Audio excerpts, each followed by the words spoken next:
The following is an original production of AZPM News. For AZPM, I'm Mark McLemore, and this is Arizona Spotlight.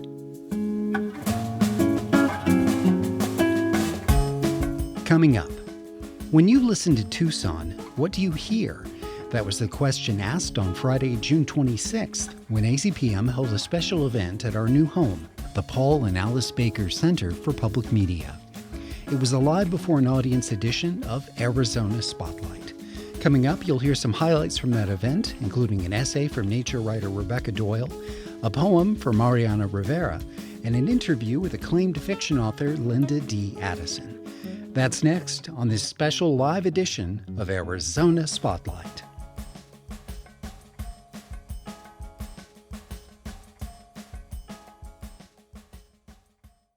One day, out of the blue, I was contacted by a listener named Rebekah Doyle, who was already a published author specializing in nature writing. She submitted some essays about her passion for the Sonoran Desert and became an occasional contributor to the show. I asked her to share one of her essays with the audience. Dusk in the desert. A lot of people say Arizona has the best sunsets. I can agree with that. It is a strong motivator to get outside after work. This spring, however, I have been more focused on the hour or so after the sun slips below the horizon and the first stars appear. The green sprouts and pastel flowers of late winter rapidly wither with the March heat wave. By the end of the month, I happen upon aggregations of iron cross blister beetles clinging to the tops of the brittle plant stalks in the waning evening light. The flashy inch-long beetles sport red heads and gold fishnet wing covers bisected by a black cross. The name rightly cautions against handling. They blister the skin. Somehow, between the start and end of walks on April evenings, yellow and pink and peach prickly pear flowers transition from open to closed. Similarly, the cholla flowers in shades of rust, magenta, and fluorescent yellow are a limited time offer. Fortunately, there are many flower buds, and bloom times are staggered over March, April, and May. Tiny, off-white cat-claw acacia flowers, thickly clustered on spikes like mini bottle brushes, are less eye-catching, but their collective scent draws me to the washes where they grow, especially dense and tall. Also known as wait-a-minute bush, the hooked thorns easily catch skin and clothing, and it can take a painful minute to untangle oneself if snagged. I brave the thorns to seek out the sweet malty scent similar to oven-fresh bread, if the bread were made with mesquite flour and drizzled with lavender honey. Unlike creosote bushes whose resiny odor permeates the air after a rain, catclaw's perfume is elusive, compelling from a distance, but strangely muted when sniffed up close. I wish there was an app to identify smells the way I can record and identify a birdsong with Merlin. Why does this odor not register as a perfume of spring evenings past? Perhaps this was a good bloom year. Maybe extra heat and aridity enhances the pungency of catclaw aroma. It could also have something to do with dusk, the flowers emitting extra volatile organic compounds to attract evening pollinators like moths. Maybe I am only noticing now that I have begun lingering long after sunset. Monotonous trills from nearby bushes are neither frog nor insect, but rather a lesser nighthawk, singing from its daytime roost on the ground or a low branch. I struggle to localize the sound, hoping to catch the takeoff of this well-camouflaged bird, but I am too late. The nighthawk is already aloft, vacuuming aerial insects. It swoops just above the vegetation in front of me. its long wings held in a shallow V angle, then rises again, rapidly fluttering between glides. Black-throated sparrows settling in for the night tinkle like gentle bells. A brown-crested flycatcher abruptly belts out a trilling whistle, an impatient traffic cop moving things along at an intersection. A great horned owl surveys the scene from the top of a tall saguaro, its silhouette unmistakable thanks to the two jaunty tufts for which it is named. After a couple of hoots, the owl is aloft, off on its evening hunt. Closer by, down a wash, an unseen coyote ventures a tentative yip. It is soon followed by a more confident yip, yip farther off, and then another and another, until suddenly the whole wash erupts in a crescendoing chorus of barks, wails, and howls, an operatic performance which ends as abruptly as it starts. I am tempted to applaud, but instead continued quietly down the trail, putting distance between myself and the coyotes. The post-coyote quiet is broken by a cackling. An elf owl, the smallest of owls. It is a nervous laughter, and it will not be funny if the great horned owl overhears. The light fades. Jupiter and Venus emerge, flanking the rising moon. Soon, brighter stars such as Sirius and Arcturus present themselves. It is reassuring to watch as successive waves of more distant stars emerge in the twilight. Approaching the parking lot, I encounter a few fellow evening walkers. Most of us, people of the day with miles to go and chores to do before we sleep, leave the trail. But not all. A boy and his mother are heading out into the desert, UV flashlights in hand, their eyes alert, eagerly searching for scorpions. Thank you. So, how long have you been a Tucsonan? It's a little, like some Tucsonans I've left, and then you get pulled back. So it's hard to kind of count exactly, but on and off about 15 years. And where did you grow up? I grew up in Providence, Rhode Island. You say so many wonderful things about the desert and the things you found here that you love. But I have to ask, is there something you miss from back home? Yeah, I mean, the ocean state, right? So I think that those formative experiences as a kid, playing in the rocks at the Narragansett Bay, down by the water, and that smell, everything about it'll always be there. Rebekah Doyle, thank you. Thank you.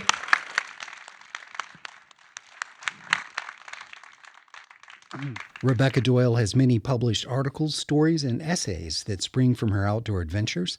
Her 5-word motto is write, bike, hike, paddle, bird. Our next storyteller at the live event was recommended to us by the University of Arizona Poetry Center. My name is Mariana Rivera. I am a local poet and 2026 Fellow of Indigenous Nations Poets.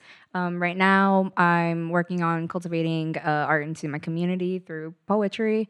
And so today is my homegirl Davina's birthday, and when I listen to Tucson, it sounds a lot like her.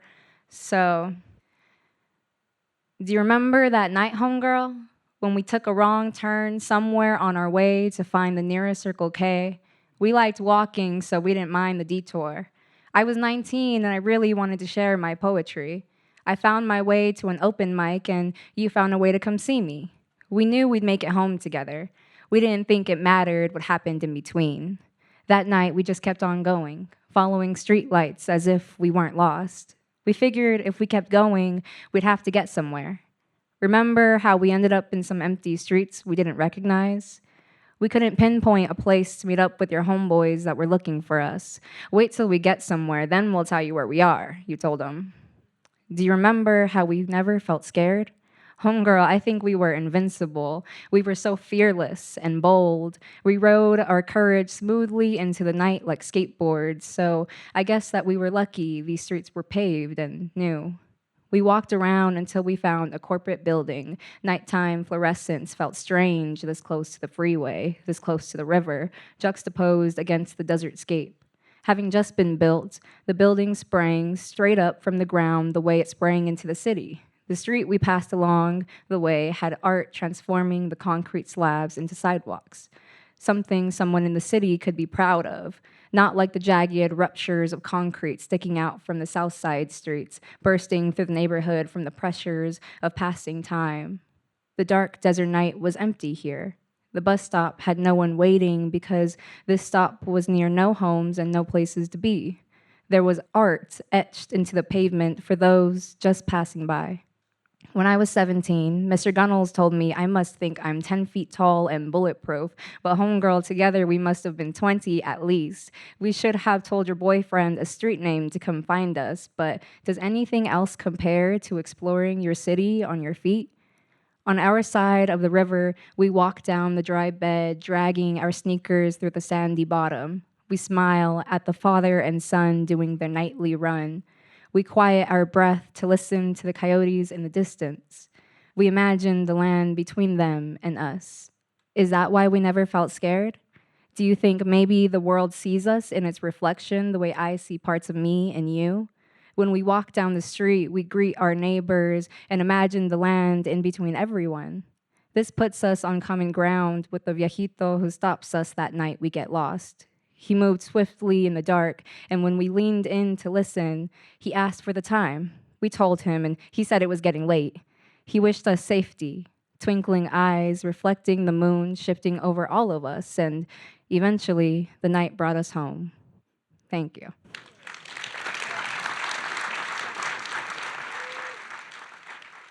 That was Mariana Rivera. Back in 2023, I found out that Tucson is home to Linda D. Addison, a writer of all types of poetry and fiction, whose work has appeared in more than 100 story collections, including the modern iteration of Weird Tales magazine. Addison is the first African American to win the Bram Stoker Award, which is the top achievement for writers of dark fiction and horror.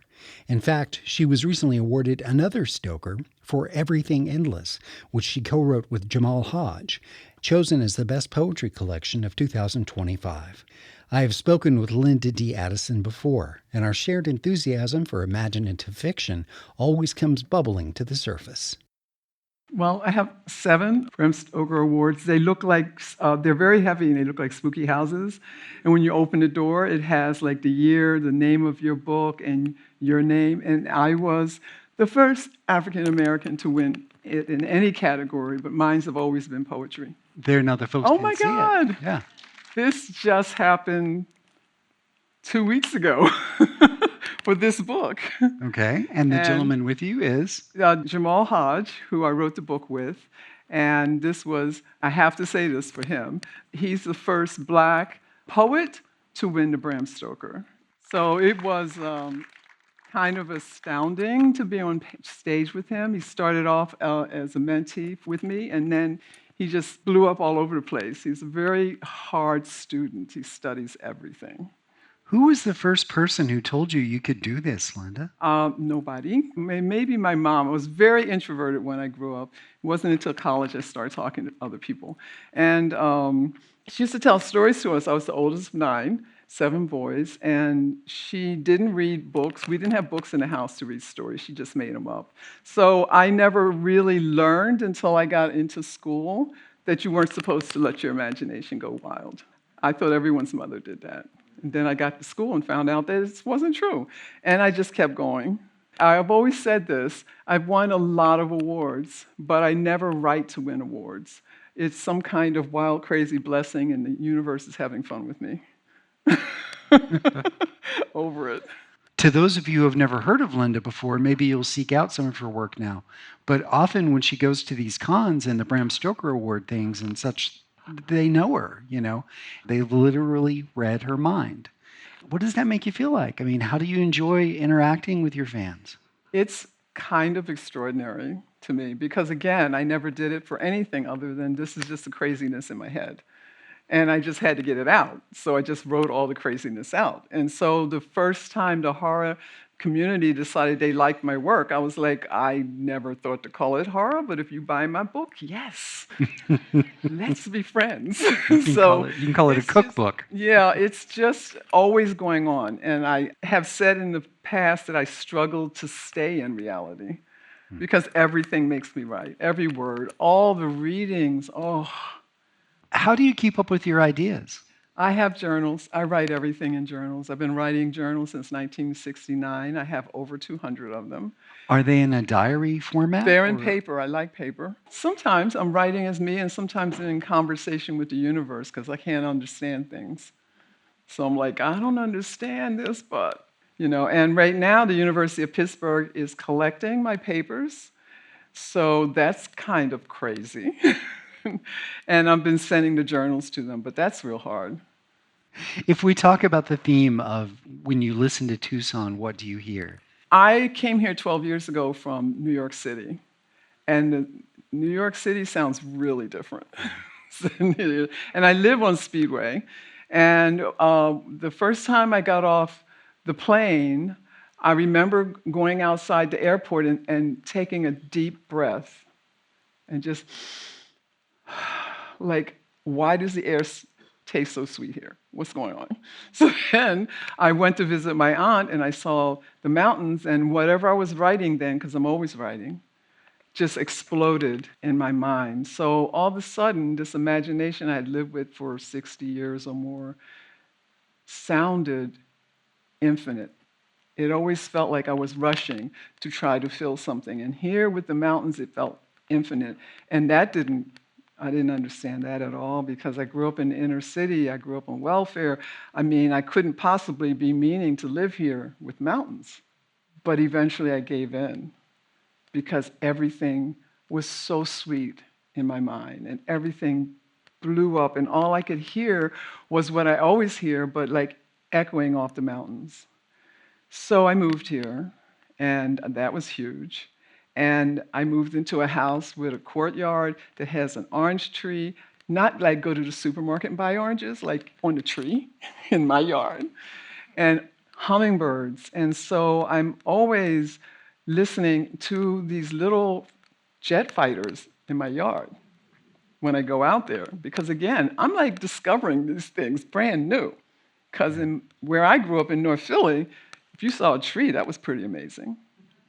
So, and they know me now, these hummingbird jet fighters. So they'll come in front of my face when I go out in the yard, and then they'll go away. And I'm like, we're good.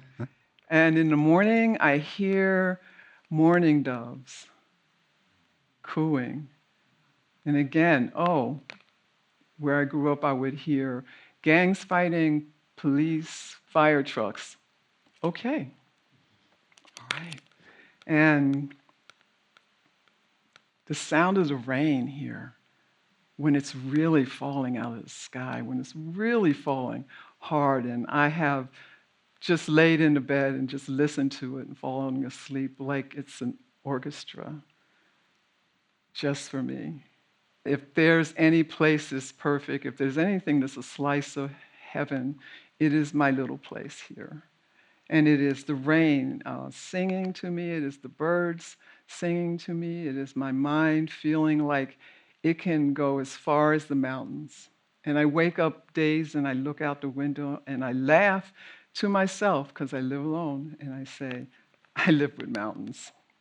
What's the biggest project on your horizon right now? Are you working on something currently or waiting on something to be published that you think is a high watermark or a summation of where you're at right now? Oh, I love that question. I wouldn't have thought to ask, but two things. One, I just finished a book. It's in a universe I created. It's hard sci-fi. So each chapter I have a little thing of what was based on because like I said, I can look at anything and write something. That's just the way my brain works. And I have an agent who's trying to sell it, and it's hasn't sold yet. And it's also capable of being like a Black Mirror thing because each chapter is a chapter in its own. So that would be awesome.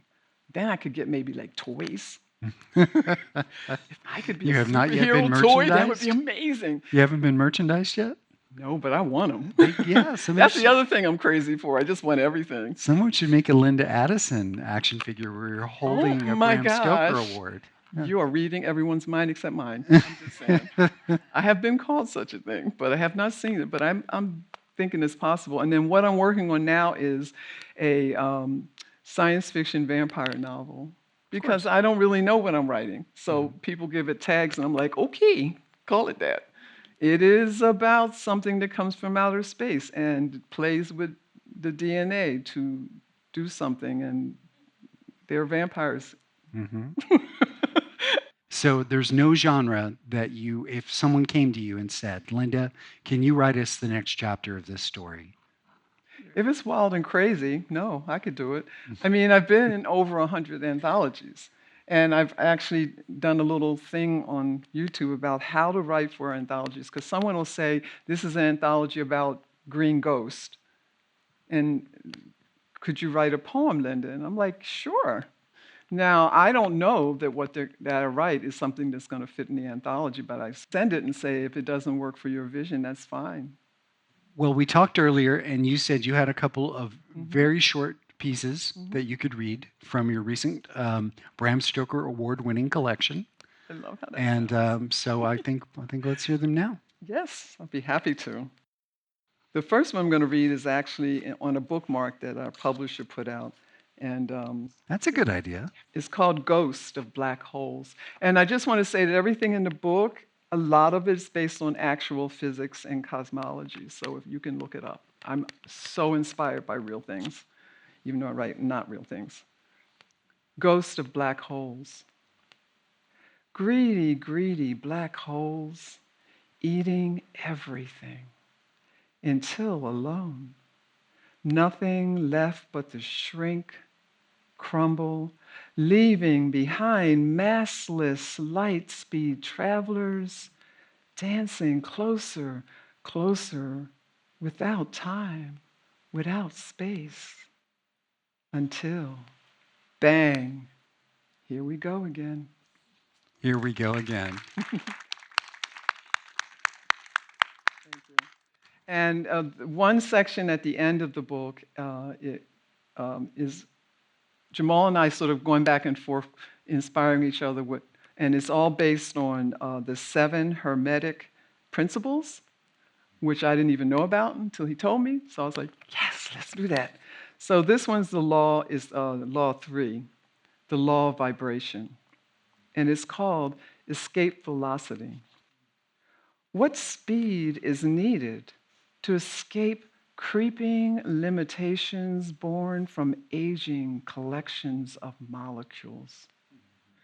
Atoms still vibrating, protons and neurons dancing, even as fragile bones creak. Weakened muscles strain against gravity. When time speeds through day and night, the struggle to find thoughts surf away from unavoidable last breath. Eternal stardust continues to dance, disguised under illusion of stillness. So that's based on the idea that even if you die, there's still vibrations in your body. So that's sort of part of the story. I don't usually explain things, but why not?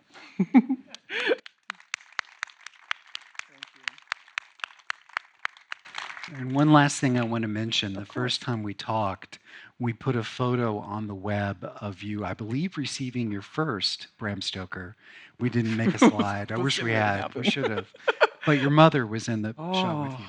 So she lived to see you make it. She lived to see you become acclaimed. Yeah, she did. Yeah. Oh, that was crazy. And 2 quick things. One is that at the award where I won, I was on stage, she was in the audience with my writers group, and I said, and this is the person, the reason why my brain doesn't calm down, it just goes crazy. Now I have to, and my mom stood up literally and did like the, I was like, yes, you did that. Okay. And then the other thing is that I was at a big anthology, Dark Matter, which was the first anthology of African Americans writing science fiction, fantasy, and horror. It was in Harlem. Big book, big book. And I said to my husband, I'm bringing my mom as my date, okay? And so we go there, and all of a sudden they're interviewing people, and they asked my mother, like, what does she think? And she was like, well, you know, that girl always did daydream, but this is a pretty good book that she's in. I was like, thank you. Thank you so much. And one last sort of human thing is that she later developed dementia and eventually passed from Alzheimer's. But so after that, I won a lot of awards. The only one she remembered is that first one. She always remembered that one. And that was a lot. That meant a lot to me. And that was my conversation with acclaimed author Linda D. Addison. Thank you for listening to Arizona Spotlight. This show is a production of AZPM and is posted weekly at azpm.org. Helping out with this live event were AZPM colleagues Timna Gershon, Karina Mendoza, Sean Teague, Clarice Bales, David Lee, Tony Paniagua, and Laura Holansky. Spotlight's production engineer is Jim Blackwood. I'm producer and host Mark McLemore.